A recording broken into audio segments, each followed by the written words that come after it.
What's up, everybody? It's Jordan, and welcome to the Sports Dude Hines Show. Today is August 12th, 2021. And in this video, I want to be continuing my series of doing record predictions for each NFL team. This one happens to be of the Detroit Lions. And the Detroit Lions are expected to be one of the worst teams in the NFL this season. Their head coach, Campbell, has shown some promise, and lots of people aren't high on him. But you really look at their roster, they just lost so many talented players throughout the offseason. Some of the people they lost, obviously starting quarterback, Matthew Stafford, and that huge trade of him going to the Rams and them getting Jared Goff. They also lost wide receiver Marvin Jones to the Jacksonville Jaguars, and they lost Kenny Golladay to the New York Giants on a really, really big contract. Some of the people they were able to manage to pick up in the offseason were offensive tackle Penei Sewell from Oregon in the first round. I thought that was a great pick there. And they were also able to get, Goff in that trade. Goff by no means is better than Matthew Stafford. They're not even comparable or on the same level at all. But trading away Matthew Stafford, at least you're still able to get a starting quarterback who could maybe be a bridge quarterback. Let's say the Lions are bad and they, have a pick a quarterback in early next year. Goff can kind of be that experienced guy. And they also picked up Michael Brockers, another guy from the Rams as well. So I think this will more than likely be a long season for the Lions. So let's go ahead and get started with these games here. Week 1, they host the San Francisco 49ers. This game, regardless of Jimmy Garoppolo or Trey Lance starts for San Francisco, I feel like this is going to be a very, very long game for Detroit, but I'm very interested to see how they perform in the first game of the season. Basically a whole new team, compared to last season. But I do not see them winning this game at all. There's going to be lots of games like this where, in my opinion, they just do not have a fighting chance. Week 2, they take on the Green Bay Packers in Green Bay. It's another one of those games. I just do not see this game really being competitive at all. It's always hard to beat the Packers, but beating them in Lambeau Field is 100 times harder to do. I expect this one to pretty much be a blowout here in Week 2.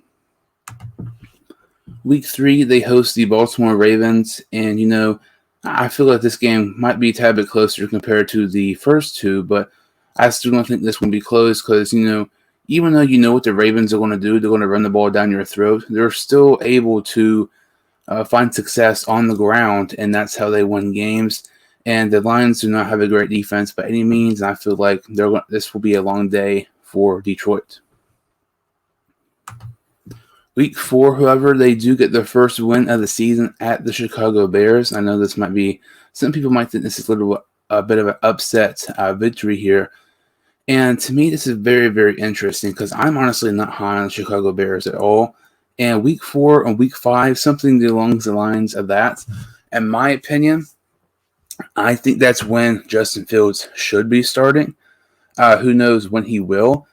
But I think there's a chance Fields might start this game. And, if Fields starts, I'm probably going to give the edge to Detroit because we just do not know what we're going to see from Fields. If Andy Dalton started, I feel like I would probably give the edge more towards Chicago. But with the possibility of Fields maybe starting this game, I want to give the edge to Detroit here. Let's continue here in Week 5. They go on the road to take on the Minnesota Vikings. If you've seen my videos before, I'm extremely high on the Vikings, and I think they're going to be one of the most surprised teams in the NFL this season. Expect this to be a really, really long game for Detroit. Week 6, they host the Cincinnati Bengals, and I feel like, the star power and the young talent on the Bengals with Burrow, Mixon, Boyd, Chase, and Higgins will just be too much for Detroit's defense. I do not expect them to win here. That drops them to 1-5. And this game right here, coming up in Game 7, in my opinion, this is easily the one game I kind of have circled on the Detroit schedule. They go on the road to take on the Rams. This is Matthew Stafford's revenge game against the Lions. This game will not even be close at all, in my opinion, because I really feel like you can make a case that this is their hardest game of their schedule. If it's not, I would say it would probably be their game in Cleveland. But this game here is very, very interesting. You know, Matthew Stafford spent over a decade with the Detroit Lions. Now he's going to be playing against them here in Week 7. Also a revenge game for, Jared Goff. He spent time with the Rams and took them to the Super Bowl. Very interesting in this one, but I feel like this game will not even be close at all. Drops them to 1-6. Week 8, they host the Philadelphia Eagles. I actually have them picking up a victory here. I am not high on the Eagles at all. Looking at, some of my predictions and just looking at rosters, I feel like the Eagles will be a top 3 worst team in the NFL this season. I would say probably the second worst team in the league as of right now, in my opinion, right behind the Houston Texans. Jalen Hurts, in my opinion, I don't know if he's the guy yet. There's been talks maybe Philadelphia could trade for Deshaun Watson, but who knows? Despite Detroit not having a great roster by any means, they have a really nice offensive line, and they have a few nice pieces like Jeffrey Okudah in the secondary and a really young, talented running back in DeAndre Swift. You look at the Eagles, they have Zach Ertz, but he's getting traded more than likely. They have Miles Sanders, but he's injury-prone. Jalen Hurts is a major question mark. I really feel like this is one of the few games, might even be the only game on the schedule, where the Lions actually have a better roster than their opponent. So with this win here, they go up to 2-6. Week 9 is their bye week. So heading into the bye week, they're 2-6. Obviously not good. But for a team who's rebuilding, you looking at how hard that schedule is, I honestly do not think that's that bad at all. As we continue here in Week 10, they go on the road to take on the Steelers. I'm not high on the Steelers at all this year, but regardless if the Steelers are good or not, it's always so difficult to beat them in Pittsburgh. I do not see the Lions beating them here. That drops them to 2-7. I mentioned the away game against the Rams might be their hardest game on their schedule. If that's not it, then this game here in Week 11, I would say definitely would be then. At Cleveland against the Browns. My opinion, the Browns and the Rams are 2 of the top 3 teams in the NFL right now. The fact that you have to play both of them on the road is very, very difficult. I feel like this is going to be a very, very, very long day for the Detroit Lions. Week 12, they host the Chicago Bears, and I actually had them losing this game. They split the series with Chicago. And I feel like at this point, I feel that Justin Fields would be more developed and, kind of more experienced and everything like that. And, might become actually decent, more evolved around the offense, knows the playing scheme and everything like that, and more open to the playbook. I feel like Detroit will lose this one here, but I would not be surprised at all if they split the series between Chicago. Coming up in Week 13, they take on the Minnesota Vikings, and this is easily my biggest upset of this prediction video. I have them beating the Minnesota Vikings. I know I sound crazy because I said I'm so high on the Vikings this season, but usually look at the Vikings. They are one of those teams who every single year, they're going to have those games where, they're expected to beat a team like, let's say, 10 or 14 or something like that. And Kirk Cousins has a bad game, and, they absolutely suck, and they end up losing to a team who's horrible. I feel like this could be the case here.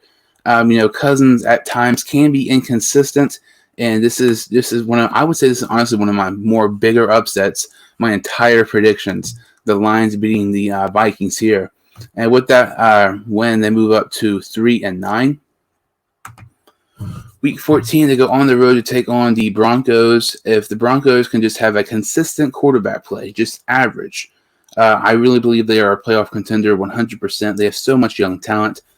But I feel like the Lions will lose this one just because there's so many young, talented players on offense and defense for the the Broncos, like Javonte Williams, Cortland Sutton, Jerry Jeudy, Noah Fant, KJ Hamler, just so many young, talented players. I think it'll be too much for Detroit here in Week 14.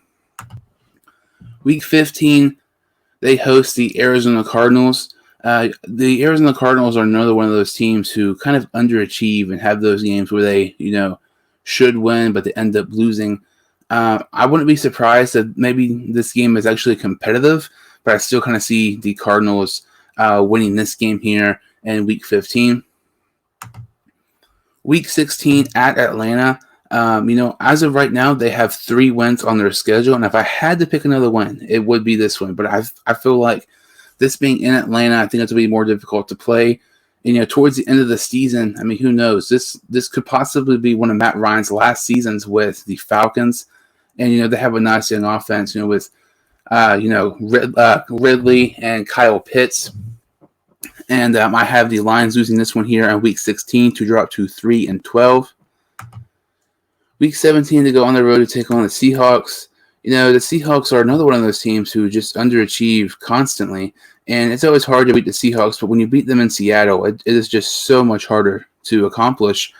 And I feel like playing in Seattle will be a lot more difficult than opposed to playing in Detroit. I have Detroit losing this game to drop to 3-13. In their final game of the season, they host the Packers, and I have them losing this game here because I feel like there's no chance the Packers will be resting their starters for a bye week. This game, they're going to be playing for a playoff spot. They're going to be coming out, on an edge, going to be, trying to win and everything. Had them losing here. Honestly, probably getting blown out by the Packers to drop to 3-14. So my record prediction for the Lions is 3-14. And I know some people might have them having a few more wins, but honestly, if you're a Lions fan, I feel like this is exactly what you want to see. I know I sound crazy, but okay, I am a huge Cincinnati Bengals fan. And, a couple years ago, we had the first pick and we selected Burrow. If we had, 4 or 5 wins or something like that, we would not have been able to select a top-tier quarterback in the draft. But when you have only 2 or 3 wins, it really helps your chances to get a top-tier quarterback, maybe like a Spencer Rattler or a Sam Howell from North Carolina or something like that. And I think that this would be, in my opinion, be really, really good for the Lions. So you get your potential quarterback of the future. And my ceiling for the Lions is 5-12. I feel like they might surprise some people, getting maybe another upset victory. Maybe that Week 16 matchup in Atlanta against the Falcons, and maybe another upset game as well. And my 4 for them is 1-15. I know that's really, really low, but you look at this roster, they've not played together before. This is pretty much a whole new roster compared to last season. All their top players are gone aside from DeAndre Swift. It's going to be very, very interesting to see how the Lions perform in the upcoming season, especially, with the NFC North, in my opinion, honestly probably getting slightly better compared to last season. Thank you all so much for watching. If you like this video and subscribe to the channel, I would really, really appreciate it. And I'll see you all next time on the Sports Dude Hines Show.